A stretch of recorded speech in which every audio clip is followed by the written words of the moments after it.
ધારાશાયી થયું છે ક્યાંક પ્રી મોન્સૂનની કામગીરીમાં કચાશ રહી હોય રાજકોટ મહાનગરપાલિકાની આ મુદ્દે આપ શું માનો છો?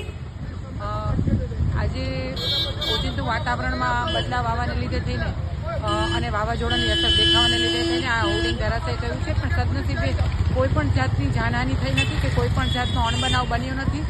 અને પ્રી મોન્સૂનની કામગીરીના ભાગરૂપે જ આપ જોઈ રહ્યા છો કે આ જે બોર્ડ છે એમાં એના ભાગરૂપે જ એ રીતે વ્યવસ્થા કરવામાં આવી હતી કે કોઈને તકલીફ ન પડે, પરંતુ પવનનું જોર વધારે હોવાથી આ હોર્ડિંગ છે ધરાશાયી થયું છે, પરંતુ કોઈ પણ લોકોને કંઈ જાનહાનિ થઈ નથી. તાત્કાલિક જ રાજકોટ મહાનગરપાલિકાની ટીમ છે અહીંયા આવી પહોંચી છે અને આ કાર્યવાહી તાત્કાલિક પૂર્ણે અહીંથી ઉપાડી લેવામાં આવશે, જેથી કરીને કોઈને કંઈ ઈજા ન થાય. આગામી એક્શન પ્લાન શું રહેશે? હવે ચોમાસું વહેલું નજરે પડી રહ્યું છે, ચોમાસું વહેલું નજરે પડી રહ્યું છે, એના સંદર્ભે પ્રી મોન્સૂન કામગીરી આ વખતે ઝડપથી કરવામાં આવી રહી છે.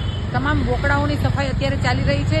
તમામ હોર્ડિંગ જે કોઈ પણ રસ્તામાં હોર્ડિંગ છે આપ જોઈ રહ્યા છો એ રીતે રાજકોટ મહાનગરપાલિકા દ્વારા મોટા મોટા હોર્ડિંગ હટાવી લેવામાં આવ્યા છે અને જે પણ હોર્ડિંગ ધરાશાયી થવા માટે જરૂરિયાત લાગે એ બધા જ હોર્ડિંગને ઉતારી દેવાની પણ સૂચના અપાઈ રહી છે અને પ્રી મોન્સૂનની કામગીરી આવતીકાલથી તાત્કાલિક યુદ્ધના ધોરણે ઝડપથી કરવામાં આવશે.